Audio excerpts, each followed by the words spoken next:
अनंत कोटी ब्रह्मांड नायक राजाधिराज योगीराज श्री स्वामी समर्थ महाराज. नमस्कार. या व्हिडिओमध्ये मी तुम्हाला श्री गुरुचरित्रातील 4थ्या अध्यायाचा मराठी भावार्थ सांगणार आहे. चला तर मग सुरू करूया श्री गुरुचरित्र अध्याय 4 मराठी भावार्थ. ब्रह्मदेवाने आपल्या मनापासून 7 मानसपुत्र निर्माण केले. मरीची, अत्री, अंगिरस, पुलत्स्य, पुलक, क्रतु आणि वसिष्ठ. या 7 पुत्रांपैकी अत्री हा मुख्य. यांच्यापासून गुरु परंपरा चालू झाली. अत्री ऋषींची भार्या अनुसया ही सर्व पतिव्रता श्रेष्ठ व जगदंबा होती. तिच्या सौंदर्याचे लक्षण वर्णू शकेल असा कोणी नाही. प्रत्यक्ष चंद्रजीचा पुत्र. तिचे रूप काय वर्णावे. ती पतीची उत्तम सेवा करीत असे. ती स्वर्गाचे ऐश्वर्य लवकरच घेईल म्हणून सर्व देव भयभीत झाले व चिंता करू लागले. इंद्र आदी देव एकत्र येऊन ब्रह्मा, विष्णू व शंकर यांच्याकडे गेले व त्यांनी अत्री ऋषींचे शुद्ध आचरण वर्णन करून प्रार्थना केली. अत्री ऋषींची पत्नी अनसूया काया, वाचा, मने व भक्तीने पतिसेवा करते. तसेच अतिथी पूजनही मोठ्या आनंदाने करते. कोणीही अतिथी त्या आश्रमातून विनमुख गेला नाही अशी तिची ख्याती होती. तेव्हा आमचे स्वर्गस्थान टिकून राहण्यासाठी आपण काही उपाय करावा असे सर्व देव विनवू लागले. हे ऐकून ब्रह्मा, विष्णू, महेश हे पतिव्रता अनसूयेचा व्रतभंग करून तिला भूलोकी ठेवून किंवा विवस्वानाचा पुत्र जो यम त्याच्या नगरास पाठवू असे ठरवून निघाले. सतीचे सत्व पाहण्यासाठी त्या तिघांनी भिक्षुकाचे रूप धारण केले व अत्रींच्या आश्रमात अभ्यागत म्हणून आले. अत्री त्यावेळी अनुष्ठानासाठी गेले होते. तेव्हा ते तिघे इकडे आश्रमात आले आणि अनसूयेला आश्वासन देऊन म्हणाले, आम्ही अतिथी ब्राह्मण आहोत, भुकेने व्याकुळ झालो आहोत, तरी आम्हाला लवकर अन्न द्यावे, अन्यथा हे सती आम्ही दुसरीकडे जातो. तुमच्या आश्रमात अभ्यागताला नित्य अन्न संतर्पण होत असते अशी ख्याती ऐकली म्हणून आलो आहोत.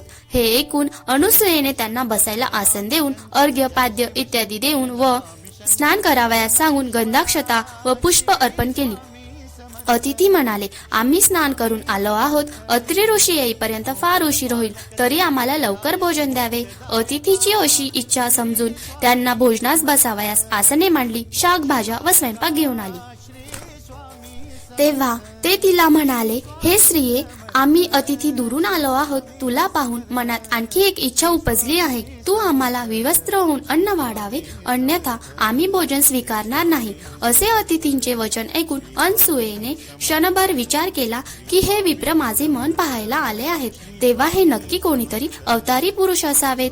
अतिथी विनमुख जातील तर आपल्या तपाची हानी होईल. अतिथींचे स्वागत करण्यासंबंधीची आज्ञा मी कशी उल्लंघन करू. माझे मन निर्मळ आहे, तो दुष्ट मदन मला काय करील.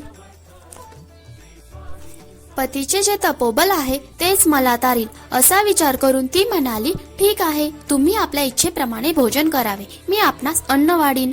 मग तिने स्वयंपाकगृहात जाऊन पतीच्या चरणांचे चिंतन करून मनात संकल्प केला, हे अतिथी माझी बालके आहेत. सती अनसूया विवस्त्र होऊन अन्नोदक घेऊन बाहेर आली आणि पाहते ते तिघे अतिथी बालके होऊन भोजन पात्राजवळ येऊन बसली होती. ती बालके पाहून अनसूया चकित झाली. भुकेने ती बालके रडू लागली म्हणून पुन्हा वस्त्रे नेसून त्या बालकांजवळ आली. त्यांना मांडीवर घेऊन स्तनपान दिले. एकाचे झाले की दुसऱ्याला स्तनपान देऊन त्यांच्या क्षुधेचे निवारण केले. त्यांना पाळण्यात झोप लागली. अत्री भार्या अनसूयेसारखी श्रेष्ठ पतिव्रता पूर्वी कोणी पाहिली नव्हती. ती आता ब्रह्मा, विष्णू, महेश यांची माता झाली. तिची कीर्ती त्रैलोक्यात झाली. दुपारी अत्री ऋषी प्रसन्न मनाने आश्रमात आले. हीच खरी अतिथी येण्याची वेळ असते. आश्रमात येऊन पाहिले तो अनसूया गायन करीत आहे व पाळण्यात 3 बालके आहेत. अनसूयेने झालेला वृत्तांत अत्री ऋषींना सांगितला. ऋषींनी अंतर्दृष्टीने ओळखले की 3 बालके म्हणजे ब्रह्मा, विष्णू, महेशच आहेत. त्यांनी लगेच त्यांना नमस्कार केला. ती बालके पाळण्यात राहिली. शिवाय तिघेही देव स्वतःच्या रूपात समक्ष उभे राहिले व अत्रींना म्हणाले, अत्री ऋषे, अनसूये, तुमचे तप व हिचे पातिव्रत्य अद्वितीय आहे. तुमच्या भक्तीने आम्ही संतुष्ट झालो आहोत. तरी जे वर आपणास इष्ट वाटतील ते मागावे. अत्री ऋषी म्हणाले, अनसूयेच्या इच्छेप्रमाणे ही 3 बालके आमच्या घरी पुत्र म्हणून राहावीत. या 3 बालकांनी एक रूप असावे. त्याप्रमाणे अनसूयेच्या घरी त्रिमूर्ती एक बालक म्हणून राहिले. त्याचे नाव दत्तात्रेय असून सिद्ध गुरुचे मूळ पीठ तेच आहे. पुढे ब्रह्मदेवाचा बालावतार हाच चंद्र आणि शंकराचा बालावतार हाच दुर्वास या दोघांनी अनसुयेजवळ आज्ञा मागितली. मी गगनात राहून नित्य तुझे दर्शन घेईन असे चंद्र म्हणाला व मी तपश्चर्या करण्यासाठी व तीर्थयात्रेसाठी जातो असे दुर्वास म्हणाला. विष्णू मात्र दत्तरूपाने अत्रींजवळ राहिला.